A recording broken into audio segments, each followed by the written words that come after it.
Assalamualaikum warahmatullahi wabarakatuh. Perkenalkan, kami dari kelompok 3 akan menjelaskan tentang materi presentasi bisnis dari mata kuliah komunikasi bisnis. Kami dari kelompok 3 yang beranggotakan Vina Deltasari, Jumatri, Ralfi Amrullah, dan Diva Saskia. Nah, kita akan langsung masuk ke materi presentasi bisnis. Presentasi bisnis maksudnya adalah berkomunikasi dengan berbicara di depan umum secara lisan atau dengan bantuan tulisan menyampaikan pesan bisnis dengan cara yang menarik perhatian audiens.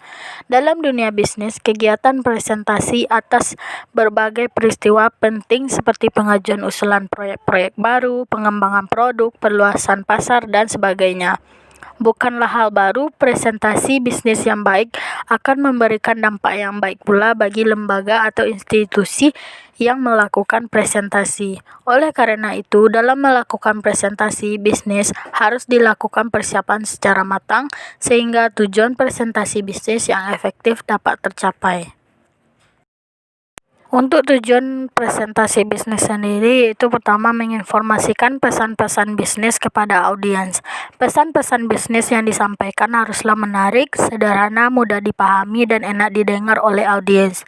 Yang kedua yaitu menghibur audiens. Selain memberikan informasi, presentasi bisnis juga memiliki tujuan untuk menghibur audiens. Dalam arti bahwa mencapai tujuan presentasi bisnis, seseorang pembicara perlu menyelipkan humor-humor yang segar yang mampu menghidupkan suasana. 3. Menyentuh emosi audiens. Selain muatan inti dari presentasi disampaikan serta mampu menghibur para audiens, presentasi juga harus mampu menyentuh emosi dan perasaan audiens yang dalam memahami materi atau isi dari presentasi. Keempat, memotivasi audiens untuk bertindak sesuatu. Dalam memotivasi audiens, seorang pembicara perlu menyatakan secara eksplisit dan bukan menggunakan bahasa yang basa-basi. Studi kasus teri lokal berdaya saing global. Masalah ikan olahan berbau tidak sedap, kadang menggunakan zat berbahaya atau formalin, pengemasan kurang menarik. Ikan asing seringkali dianggap sebagai makanan kelas 2 di masyarakat pada umumnya.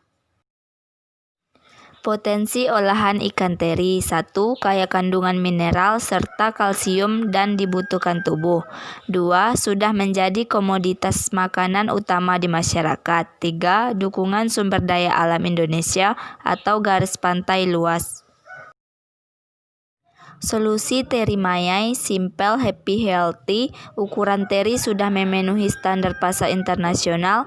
Cita rasa khas lokal, salah satunya gula dari buah lontar, menggunakan bahan alami tanpa MSG dan zat pengawet.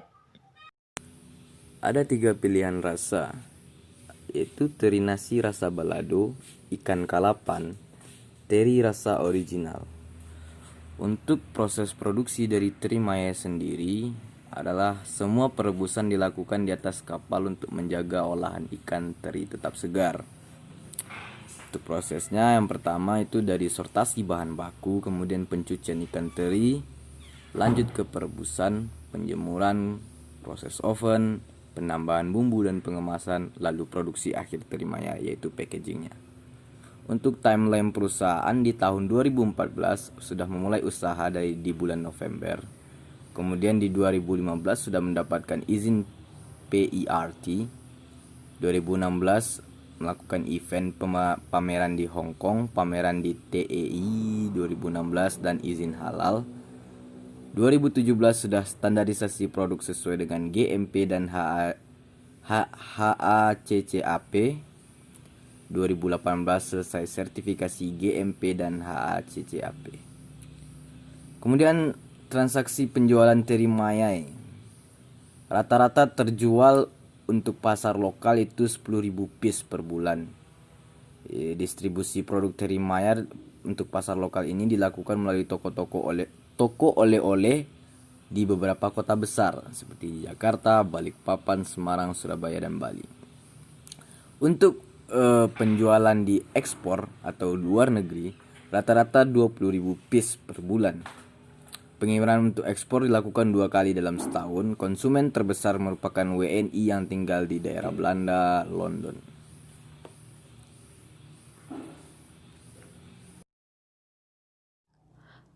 Kebutuhan investasi 15% bahan baku dan kemasan.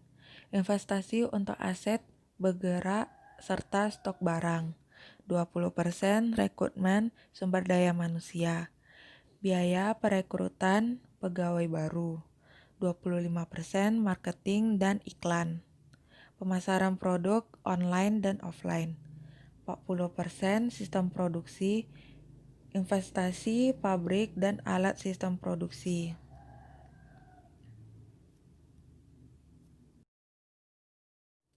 Strategi pengembangan. Raya Bahari sebagai UKM yang bergerak dalam bidang makanan ikan olahan memiliki orientasi global untuk mengoptimalkan sumber daya pesisir di Indonesia.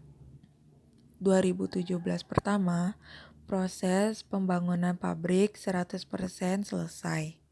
2017 kedua, memenuhi target 5% pasar lokal. 2018, set up unit pengolahan di site penghasil ikan teri. 2019, memenuhi 10% target pasar ekspor. Dapat kita lihat pada slide ini adalah contoh pengembangan perusahaannya melalui kontak person. Yang seperti kontak kami, Raya Bahari Strip, produsen olahan ikan dengan orientasi pasar global yang berbasis di Tuban, Jawa Timur. Model bisnis kanvas. Yang pertama, key partners seperti nelayan, supplier. Selanjutnya, key activities, produksi teri mayai, pembelian bahan baku. Selanjutnya, key resource, ahli pangan.